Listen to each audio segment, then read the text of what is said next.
Dust devils spun across the parched streets of Red Rock, a small trading post lost somewhere between Texas and New Mexico. Horses snorted outside the saloon, the sun dipping behind jagged mesas. Inside, cowboys gathered for whiskey and poker, but one table had everyone's attention. A short, greasy dealer stood behind a wooden crate, his grin wide and teeth yellow. "Guaranteed your money back if she doesn't satisfy you," he barked, thumping the crate. Murmurs rippled through the crowd as he unlatched the lid. The smell of sweat and fear filled the air. Every man leaned closer, curious and cautious. Inside the crate was a young woman, dusty, bound, and trembling.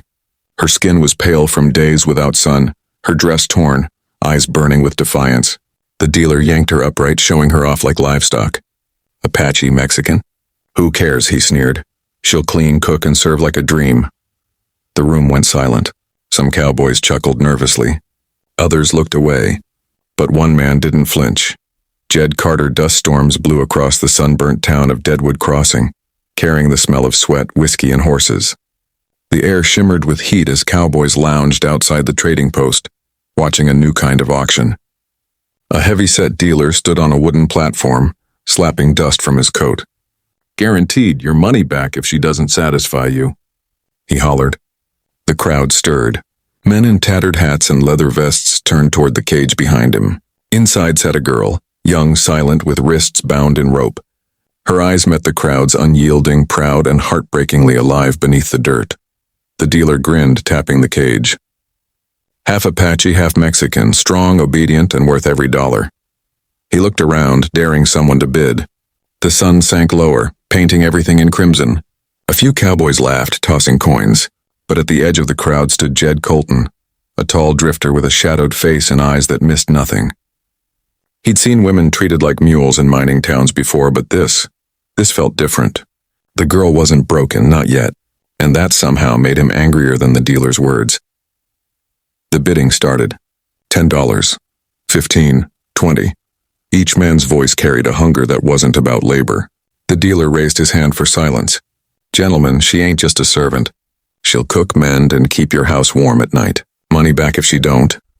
Laughter rippled through the crowd. Jed's hand tightened around his hat brim. He'd come to Deadwood for supplies, not trouble. But trouble had a way of finding him. "50, he said suddenly, his voice low but firm. The laughter died instantly. The dealer blinked, taken aback. 50? You got deep pockets, stranger." Jed stepped closer, dust crunching under his boots. "That cover your guarantee?" he asked dryly. A hush fell over the men. The dealer smirked. "Sure does." The coins clinked as Jed tossed a pouch onto the platform. The dealer nodded and waved toward the cage. "She's yours, cowboy. Don't say I didn't promise satisfaction." Jed met the girl's wary eyes. "I ain't here to hurt you," he said quietly. She didn't answer, but her trembling slowed. They rode out of town as the sun bled into the desert horizon. The girl sat behind him on the horse, hands still bound. Every few minutes she looked back toward the town, fear and confusion warring in her gaze. Jed said nothing. He didn't know what he was doing. Buying a person went against everything he'd been raised to believe. But leaving her there would have haunted him forever. When they reached a canyon stream, he stopped and dismounted. "You're free," he said, cutting her ropes with his knife. She stared at him, disbelief flooding her eyes. "Free?" she whispered. Her voice was rough, cracked from thirst. Jed nodded, handing her a canteen. "Drink, then head wherever you want. No one owns you." She drank greedily, water running down her chin. For a moment she just stood there, unsure. "Why?" she asked finally. Jed shrugged, glancing at the sunset. "Guess I've seen too much wrong done to women who didn't deserve it." She frowned. "My name's Maria," she said softly. "I didn't ask for what happened." Days later, Maria still followed him. Jed didn't protest. She helped gather firewood, cooked beans over the fire, and sang old songs in Spanish when the nights grew cold. There was strength in her voice, something unbroken. Jed listened quietly, his heart stirring in ways he didn't understand. He noticed how she flinched at sudden noises, how she clutched a small pendant around her neck when afraid. It wasn't pity he felt, it was respect. She'd survived what most couldn't, and she still carried dignity in every glance. One morning, as they neared his ranch, a group of riders blocked the trail. The dealer was among them, a pistol on his hip and greed in his eyes. You didn't pay for freedom, he spat. You paid for property. Jed's hand moved to his holster. I don't deal in property. The dealer laughed. Then I'll take her back and your horse too. The other riders spread out, surrounding them. Maria's hand trembled, reaching for the knife Jed had given her. Stay behind me, he murmured. This'll get messy. The first shot cracked through the canyon, echoing like thunder. Jed fired twice before ducking behind a boulder. Bullets sparked against stone. Maria crouched low, heart pounding. The dealer's men fanned out, shouting curses. Jed aimed steady, taking down another rider. Dust and gunpowder filled the air. Maria saw one man sneaking up from behind and, with shaking hands, threw her knife. It struck his shoulder, sending him sprawling. Jed finished the rest. When the smoke cleared, the dealer lay wounded, cursing through bloodied lips. Jed stood over him, revolver still hot. You sell people like cattle, he said coldly. Not anymore, the dealer spat. She ain't worth dying for. Jed kicked his gun away. You already did. The man's eyes widened before closing for good. Silence fell heavy across the canyon. Jed turned to Maria. Her hands were shaking, but her chin lifted high. You could have run, he said. And leave you to die? She replied. He almost smiled. For the first time, he realized she wasn't just surviving, she was fighting back.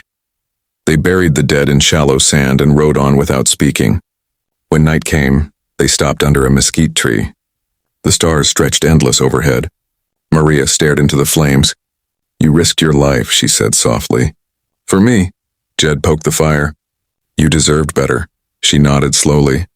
Maybe. But now I think I can start again. The wind carried the scent of sagebrush and ashes.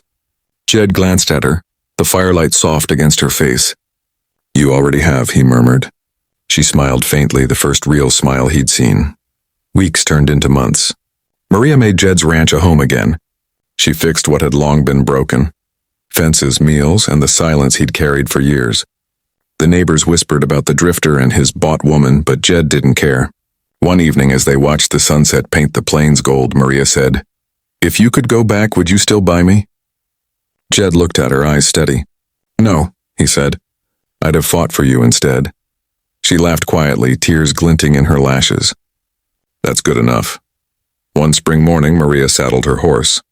I'm going, she said. There's a mission in Santa Fe. They help women like me start anew. Jed nodded slowly, though it hurt.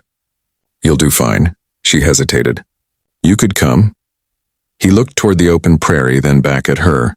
My place is here. She rode off, leaving a cloud of dust behind. For days, the ranch felt empty. But when he found her pendant left hanging on the porch rail, he smiled. Freedom had a cost, but it was worth every dollar. Years later, travelers told stories about a woman in Santa Fe who taught others to read, to fight, to live without fear. They said she wore a scar on her wrist and carried herself like a queen. Jed never went to find her, but every sunset he'd watch the horizon and whisper a silent prayer. The world had changed since Deadwood Crossing, but in his heart she was still that girl who wouldn't bow even in chains. And that memory, more than gold or guns, was what made him rich.